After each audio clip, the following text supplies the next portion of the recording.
Personality is the study of what makes us human. It tries to explain why we act as we actually do, and it tries to predict what we're likely to do in the future. The emphasis is on causation. The question is, what causes us to behave? And the answer depends on your philosophical approach. In general, there are 7 basic explanations of personality. Some say you have personality traits.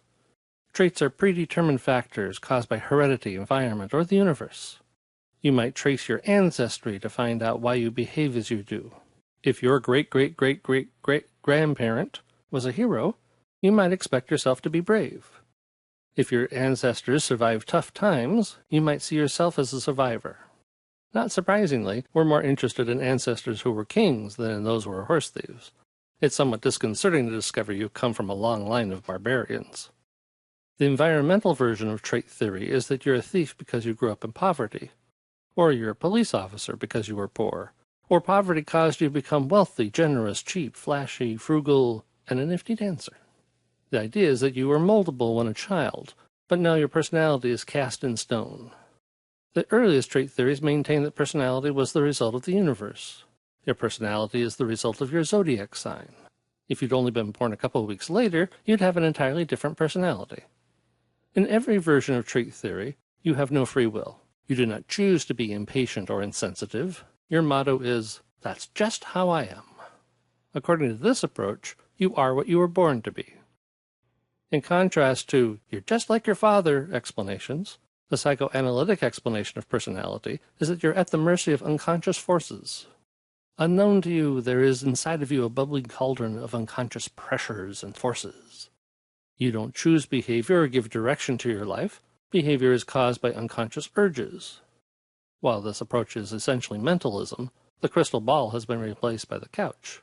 Practitioners don't deal tarot cards or analyze tea leaves.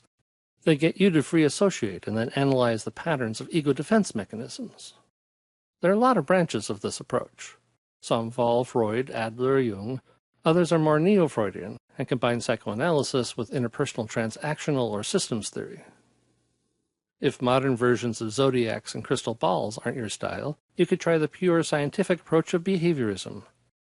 Personality is replaced by classical or instrumental conditioning. Hippocrates and Freud are replaced with Pavlov and Skinner. All that matters is what you do. Personality is a cluster of behaviors. You are what you do. If you don't like your personality, do something different. The dehumanizing harshness of behaviorism is somewhat modified by those who believe that you are what others have taught you to be. These social learning theories emphasize the influence of social environments. You learn from people around you. According to this view, you are what others have taught you. Humanism takes social learning theory one step further. It is a complete departure from trait, psychoanalytic, and behavioral theories. You are not the product of your heredity, your unconscious forces, or your conditioning, or even your social learning. At least not completely. Those factors might influence you, but you are uniquely human, growing toward natural maturity. You are what you grow to be. The sixth approach is existentialism. The emphasis is on living in the present. We fight against the inevitability of death by giving life meaning and purpose. All you need to be is yourself. You have complete free will and the responsibility to live authentically. For existentialism, it is enough simply to be. The final approach to personality suggests that you are what you think.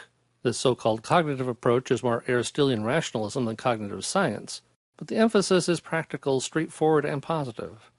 You are in charge of your life. Most of the misery you experience is caused by your unrealistic expectations and faulty thinking.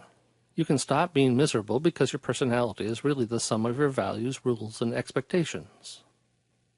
Obviously, the most important theory of personality is the one you write. After you've heard everyone else's ideas, you should write down your beliefs, thoughts, and assumptions. You will have had the benefit of what others have said, plus the ability to put your own unique stamp on it. So look at all of these theories. You are what you were born to be. You are at the mercy of unconscious forces. You are what you do. You are what others have taught you. You are what you grow to be. You are. You are what you think. But remember that ultimately, you are what you say you are.